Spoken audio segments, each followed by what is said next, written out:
sports fans. Welcome to Ram Zone.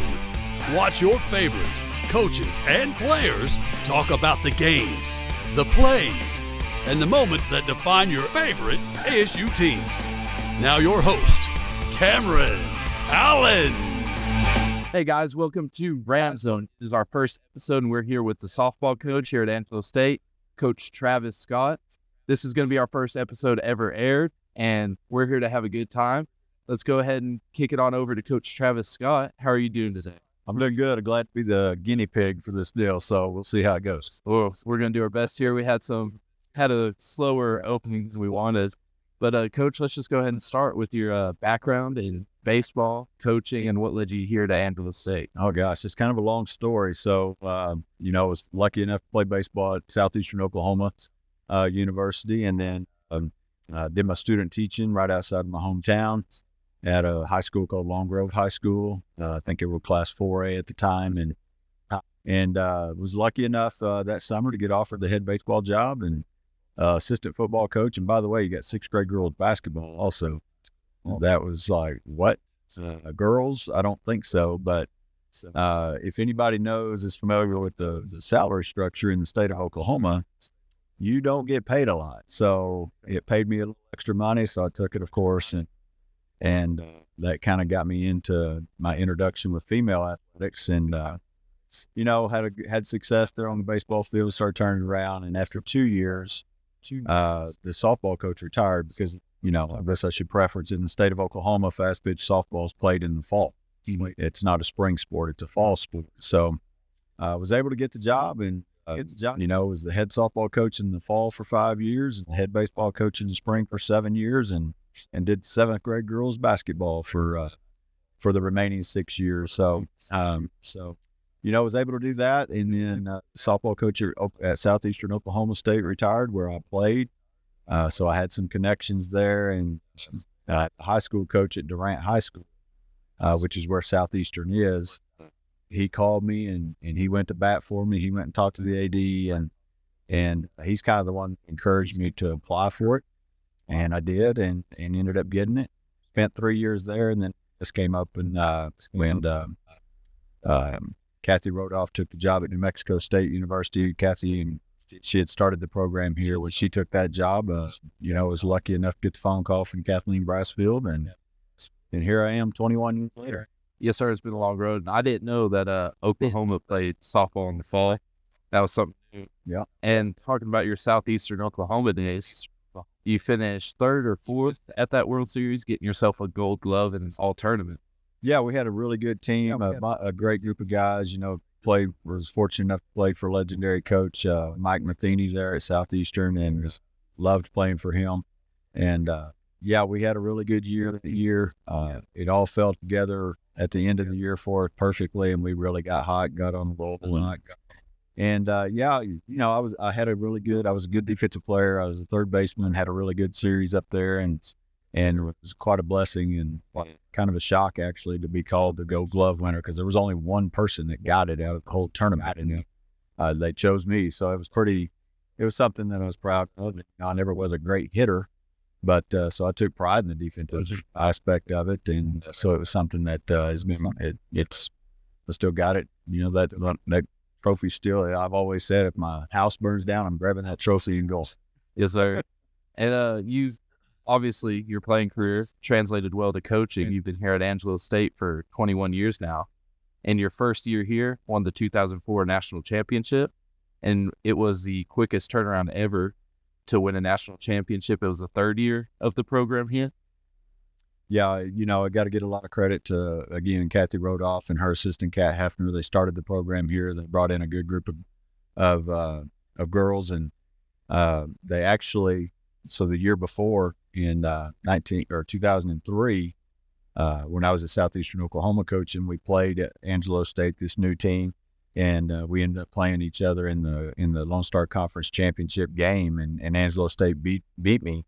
I think Claudia Lopez ended up throwing a no-hitter against us, and so when it came open, I saw the talent on the field. I had a basketball coach back at Southeastern that came and told me that, hey, if you're ever recruiting somebody and Angelo State's recruiting them, you might as well forget it because the facilities we can't compete with. And he was talking about the Janelle Center, who we all know is a gorgeous facility. So that was all on the back of my mind when I heard that that Coach Rodolph left and went to New Mexico State. So I threw my name in the hat pretty quick.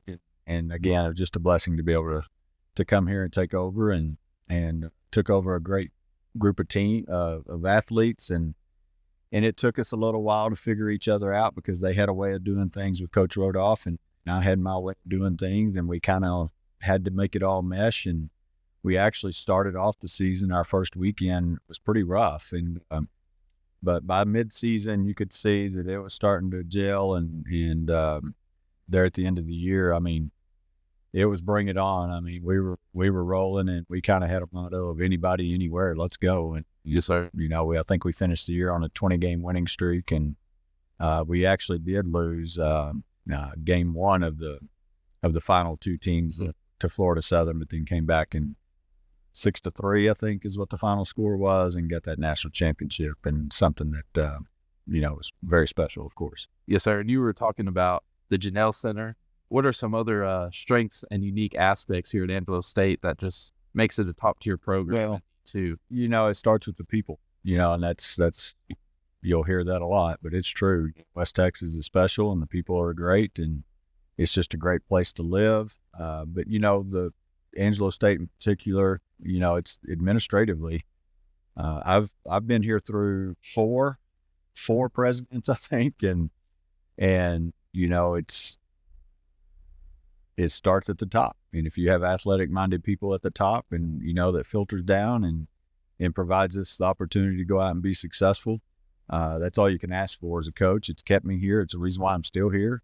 I've had other opportunities to go coach some small Division I stuff, but I like that winning that national championship. It kind of spoiled me and it ruined me. And small Division I hasn't appealed to me because you're not going to go beat the big dogs. And here at Division II, we got a chance each and every year if we recruit right, if we get the right kids. And there's a lot of things has to happen. But, you legitimately can sit in that first meeting with them and say, hey, if we do this, and that, we have a chance. And it's true.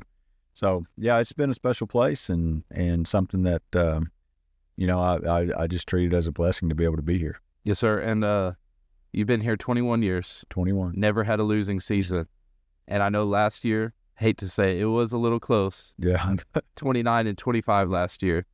But how do you think y'all moved on from last year and grown into this year? Yeah, well, first, if you don't have the right pieces in place and the chemistry's not there, and if it's not right in this conference, you get beat. The Lone Star Conference in the sport of softball is by far, hands down, the best top to bottom conference in the country. Our bottom teams in our conference could go be middle of the pack or top of the pack in a lot of other conferences. So, we just didn't have the right elements together. We had some things happen, and it's just, I've been pretty lucky that it hasn't happened to me a lot, but it did last year. And we just didn't have the chemistry and the drive to go out and be great. And like I said, if you don't, it happens. And luckily, that's all in the past now, and we're moving forward, and things are off to a great start here in 2024. Yes, sir. Off to 16-6 right now. Yes. And I do notice a lot of changes to the roster. Mm-hmm. Looks like y'all brought in some new players. We did. We have 11 new faces, so which is really unusual. But we had already signed a couple of JUCO kids and had 3 or 4 high school kids. That I think we had 3 at the time. Went in late May. I spent Saturdays driving to Abilene to watch Leilana Applin from small Stanford High School play, and so I got to watch a little 2A softball for 3 weekends in a row, and finally saw enough to pull the trigger on her, and that was a good decision because she's having a great start and to the season and going to be a big piece for us in the future. And then went and signed a couple more JUCO kids to fill out the roster, and was just hoping it would all work. And I got to give a lot of credit to our upperclassmen that went through that last year, and they made sure that it wasn't going to happen again. And they spent last summer communicating with all the new players and making sure that everything was in place to make sure that doesn't happen again. Yes, sir. That Stanford team was actually in my district in high school. Yeah. I got to watch her play my senior year. Yeah. Well, they won a state championship her junior years. Cicely Gutierrez, I think's her name, the pitcher that she's at the University of Texas now. So I think she was a Big 12 all freshman team last year as a pitcher. So kind of unique and kind of for a small school like that to have those kind of softball players. And so for the new recruits coming in, do you kind of put in procedures for the team or with yourself for maybe chemistry building before the season gets going? I don't really know. I guess we probably do. I mean, obviously we have a guideline book, some rules in place, and all that. And we talked to them and we were pretty firm about it this year after last year. If you're not going to get on board, then you're going to get out. And because it's just not going to happen again. So we were pretty upfront with them about that we're not just going to, it's just not going to happen again. And luckily everybody's bought in, but there's just things that you small little subtle things that we do, but really and truthfully, coaches can do everything in the world to try to get you to get along. But if you don't, you can't force it. So it has to come from within. And that's where I give a lot of credit to our upperclass and making sure that they welcomed the new players. They made sure that, they helped be my third or fourth coach by going, hey, here's the way we do things. He's not going to tolerate that, blah, blah, blah. And, I've got some great upperclassmen leadership and they've been massive for us this year. Yes, sir. And y'all, as we said, are 16-6. Yeah. This last road trip wasn't the kindest to y'all. No. What is a point of focus you have going in against Oklahoma Christian? Well, we just got to clean up our defense, and we had to make some tough decisions after the UT Tyler series. So this kid went there, that one went there, that one went there. And it was pretty much the same 9 people playing defense, but just had to move them around and try to make some things work. Luckily, we have a lot of versatility within our team, and they practice. We kind of plan for this. Nobody really comes in here and just plays one position. We make sure that if we have an injury, if we have sickness or whatever, we can plug her here and here. And that's kind of what we had to do, even though it wasn't injury and sickness. It was just performance-based defensively. So we've made some changes. It did help in the Texas Women's Series. We looked a little better. So we just got to clean up some of those defensive mistakes. We faced a UT Tyler team who they just don't beat themselves. They are a great defensive team. With a lot of upperclassmen. Their third baseman was the Gold Glove award recipient in all of Division II last year, and she had a phenomenal series. Their shortstop is a 4th or 5th year kid who's been in 2 World Series for them. So they've got a lot of upperclassmen on their team and they played that way this past weekend. Yes, sir. And that national championship team of 2004, and then you had a runner-up in 2017, correct? Correct. Do you see any similarities this early in the season between this year's team and maybe those two? Obviously, there's probably some similarities, but there's a lot of differences as well.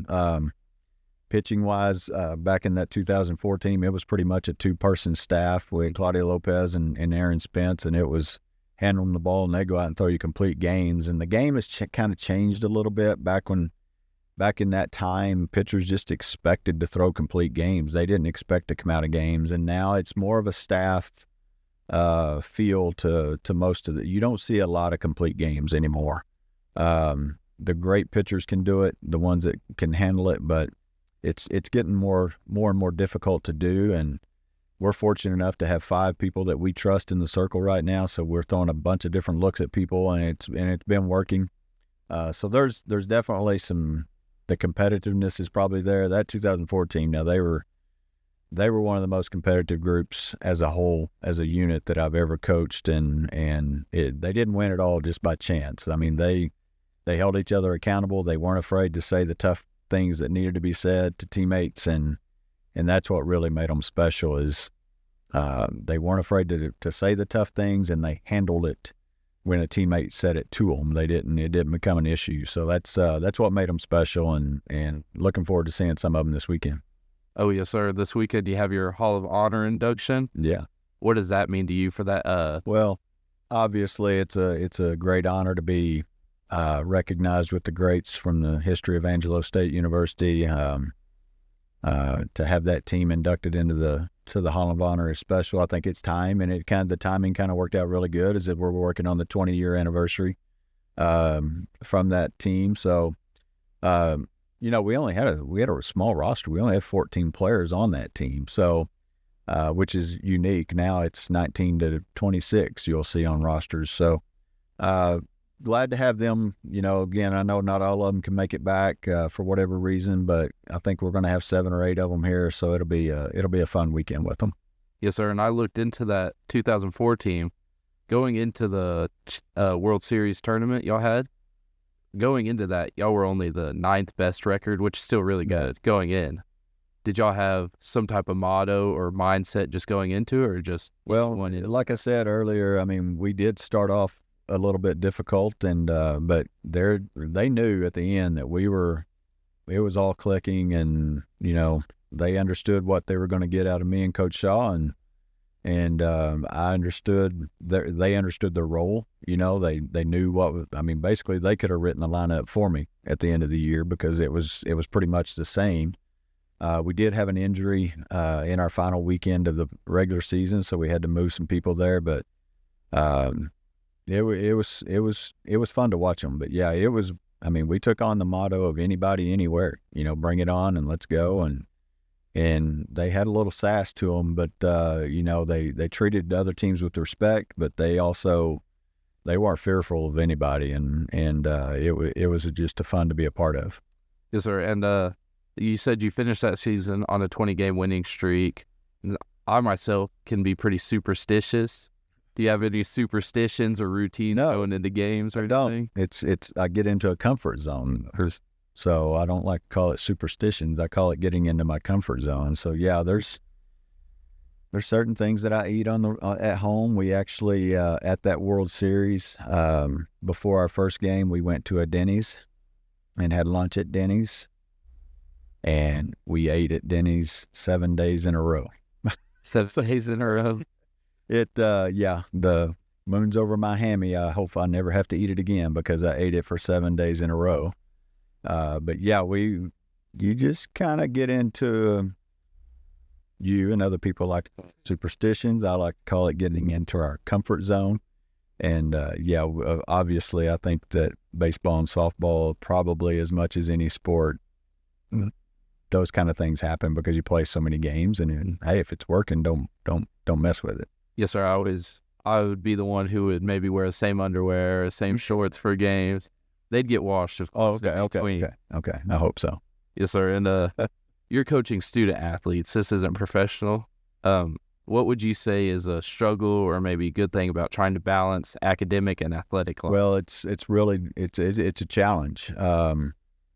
Personally, I allow my kids to do whatever they want to do academically. So we do have nursing students, for example, and obviously there's a challenge when you're on the road as much as we are with the nursing program. So there's a lot of give and take. They miss a lot of practice.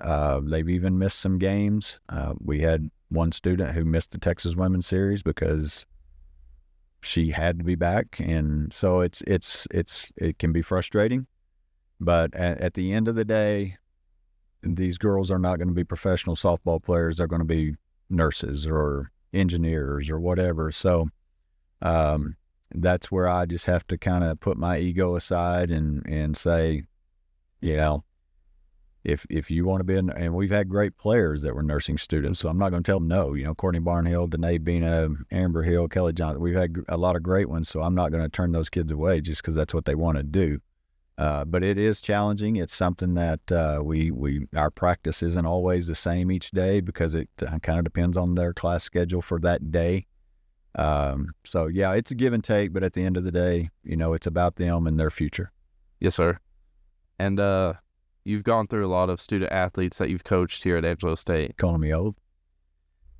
Close enough. But besides the national championship team, are there any standout players or games that you can remember in the 20 years that you've been here? I've been blessed with a lot of them, and I hate to start naming names because I'm going to make some of them mad if they see this, but you know, you could start with the two members that are in the Hall of Honor already individually from that national championship team. Again, the pitcher, Claudia Lopez, who was also my assistant coach for a couple of years, and then Alexis Wing, who was a great leadoff hitter for us, and they're already individually in our Hall of Honor. But we have several other players that are deserving of being in that Hall of Honor individually, and hopefully they'll get in there. You know, Carrie Gaum, Macy Baker, Brittany Cargill back in the day. You know, they were great players. And again, I'm going to leave a bunch of names out that I shouldn't, but, you know, Elsa Poe and Casey Easley. You go on and on and on, really. More recently, Courtney Barnhill, Tegan Kirk, Paxton Sherrier, so Ashley Lerma. Just we've had a lot of great players. Obviously, I don't win these games by myself, and you know, they don't win it by themselves too. I always look at it as you got to have the right combination of coach and players to be great, and when you can get those things, then it's a lot of fun. Yes, sir. And combining coaches and players, it is true that your wife is your assistant coach. It is true. It is true. She's associate head coach. So, so we've been together now for 15 years, I believe, here at Angelo State. She came here. And she's our pitching coach. She does a great job with our pitchers, and she's a great pitch caller.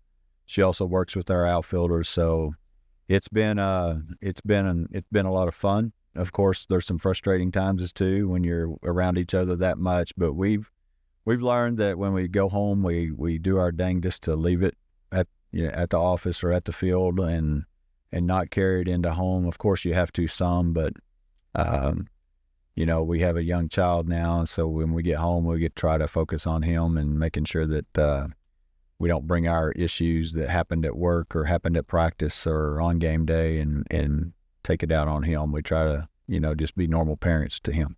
Yes, sir. And since I know NCAA, we can't get into specifics, that's for sure. But with the new NIL, it's not as big in D2 as maybe D1. But do you see any struggles or benefits from that being a thing? No, I don't think it's really affected us yet. I'm not saying that it's not coming. There are certain schools that I recruit against that I'm wondering if they've got things going. How big it blows up in Division II, I don't think it'll be a massive problem, especially in the minor sports. Maybe football, basketball could benefit from it some. You know, I think baseball has some things going, but it's not something that I really want to get into. I don't want to get into this bidding war. And again, you know, well, she's making $100 a month and I'm not making anything. Well, I ain't have anything to do with it, you know. So Clear. It's hopefully it's one of those things that that I can outlast and or I may end up like Nick Saban and just checking it in, because I'm pretty sure that's probably part of the reason why he checked it in, is he just got tired dealing with all the egos now and money becoming more important than amateur athletics. I would agree that maybe college football's dropped off a bit, but we are talking softball and baseball today. And from your coaching days or playing days, baseball, and you coach baseball as well, what's the hardest part of coaching between the two, or making the difference between baseball and softball? Well, gosh, it's been so long since I've coached baseball and since I've coached guys, but you know, there's the drama aspect that you have to deal with girls a little bit more maybe, and feelings and things like that. But honestly, I feel like when I was doing both at the same time, that I tried to treat them the same way. You know, I've always taken the mentality that, you know, I'm blessed to have 3 kids of my own, or 4 kids with a stepdaughter they were all athletes. And I've always taken the mindset that I want to treat my players the way I want my kids treated, and their coaches to treat them. And that's with respect. And if they need a hug, give them a hug. If they need a kick in the butt, give them a kick in the butt. And, you know, it's one of those things. We have a motto that we've used for forever. It's pride, tradition, family. Take pride in yourself and your family and in what you're doing, and take respect the tradition of Angelo State softball and try to uphold that tradition. And then we're going to treat each other like family. And again, and I tell them in the recruiting process, you know, and that means when you need a hug, I'll give you a hug. And when you need a kick in the butt, I'm going to kick you in the butt and get you back on track and make sure you're going to class and doing all those kind of things. Yes, sir. And so for this upcoming game, y'all have the series. Y'all start. It's a doubleheader on Friday, or Saturday's doubleheader. Sunday, one more single game. Yeah. So 3-game series in the Lone Star this week. We'll play 2 on Saturday, 1 on Sunday, so they can get back on the road and get home. And both of them are 1:00 starts. A really good Oklahoma Christian team. They've got a great pitching staff. They have one of the better pitchers in the conference, in Jill Dixon, who is on a roll right now. I think she gave up 1 run in 2 games this past weekend, and they've got an experienced team, a lot of returners. So I think they were picked 2nd or 3rd in the preseason. They started off a little rough, but they seem to be playing really good at the wrong time for us. But yeah, we'll have our hands full, but hopefully we can win the series and get 2 out of 3. We're glad to be at home after a long road trip, so that'll help. And weather looks good, so hopefully we can have a big crowd out. Yes, sir. And what's the biggest thing you've looked into for Oklahoma Christian matchup-wise? Well, we know them pretty good because, again, it's a lot of kids that have been playing for them for a long time. They do have a set of sisters that are new that are their top 2 hitters right now. So we've watched a little bit of video. Coaching staff, probably, wife and graduate assistant are watching right now while I'm in here doing this. And so I let them do all that dirty work and then kind of give me feedback. But we know both of their pitchers. They pitched for them last year, and they're both really good. So we got to go out and play well. And if we can clean up the defensive stuff and quit giving away some runs, then it should be a really good series. Yes, sir. And one of the last games I was out to, I believe it was versus UTPB at home. Pretty windy day that day. Yeah, it's West Texas. I saw Ashton Durner. She hit that home run into the wind, left field. That was a shot. It was a no-doubter into the wind. So, yeah, she was sitting in her 9-hole, and, she doesn't hit a lot of home runs, but she's one of those kids that this is her 4th year, and she's played a lot for us. But whenever she does connect, she's capable of doing that, and she's had some massive home runs in her career, just not very many of them. So it'd be nice if she could figure out how to do that a little more often. Yes, sir. Do you normally keep up with the home run count on the season or any other? I mean, I know where we are. I know what we got. We did change the ball this year. The NCAA did, so it's not carrying quite as much. The compression level is not quite the way it was, and they're trying to keep the ball in the ballpark a little bit more. But there's great pitching in the Lone Star, so it's just hard. We just faced Alyssa LeBlanc 2 out of 3 games, and she's one of the best pitchers in the country. And they make it difficult for you to rake up some big numbers. But we were lucky enough a few years ago to have Paxton Schur hit 23 for us, but that's not going to happen this year. And we knew that. We knew we didn't have the big-time power team. We got a speed team. We can run. We're athletic. And we try to put pressure on you with our legs. And that makes it easier fielding, I would assume, having a faster team. Well, you would think so.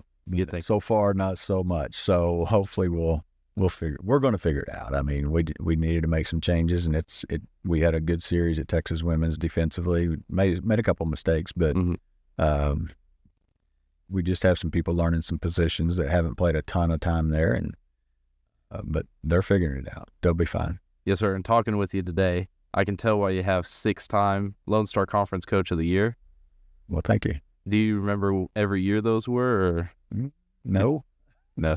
No, I'm not 100% sure. But yeah, there's been so many great coaches in this conference that I've been or had to compete against, I guess you could say. And I know at one point we had 4 coaches who had won a national championship in the Lone Star Conference at the same time. Mm-hmm. So that just, shows the talent level that, and at the coaching level in the Lone Star. And obviously if you're doing those things, you're good recruiters and you know how to get people, and a lot of us are battling for the same players. And, we are out here in West Texas, which makes it a little more challenging. But, I'm proud of what we've done here. I've been lucky enough to have coached in 6 College World Series, and again, one in 2004, was national runner-up in 2017, and that 2017 team was phenomenal. We just ran into a pitcher that nobody could beat. I mean, she was just that good from Minnesota State, and if it wasn't for her, we probably wouldn't have won a national championship that year. But she was there, and she was phenomenal. So it's been I'm just proud it wasn't success with one group of girls. Mm-hmm. It's been a bunch of girls that have come in here and given us the success that we've had. Yes, sir. And you've been here 21 years. I don't know how old you are. I'm not even going to try to guess. But do you ever see yourself coaching anywhere else, or would you rather? That's a good question. I don't know. I don't know the answer. I mean, if the right thing came open, then yes. But so far, I just haven't gone down that rabbit hole of small Division I. But there are certain schools that I've got my eye on and know that the coaches may be getting close to retiring, and I'll probably throw my name in the hat. But I haven't interviewed for a job since 2004, or 2003 actually. So I don't know how I would interview anymore. So things have changed and all that. And if I never leave here, that'll be perfectly fine as well. And obviously I've been loyal to Angelo State, and Angelo State's been loyal to me. Yes, sir. I didn't know if I know some coaches. My brother-in-law, he coaches at a high school, and he's trying to move sports or maybe schools. He just had a son. I didn't know if you'd ever want to coach your younger kids. I prefer not to. I didn't coach, Mickey or Garrick, and I didn't coach them in Little League stuff or travel ball and all that. I just I don't want to be that dad that would be too hard on them, or that they would resent or felt like I pushed on them and all that. And, everybody thought that I pushed my kids hard to get into athletics, and really it's just they grew up, yes, sir. In it. And well, Coach, hate to do this to you. We're running out of time here. Gotcha. Sports fans, thanks for showing up to Ram Zone every week, 12:30 to 1 on Thursdays. Hope you join us again next week when we'll be bringing in Coach Kevin Brooks of the baseball team.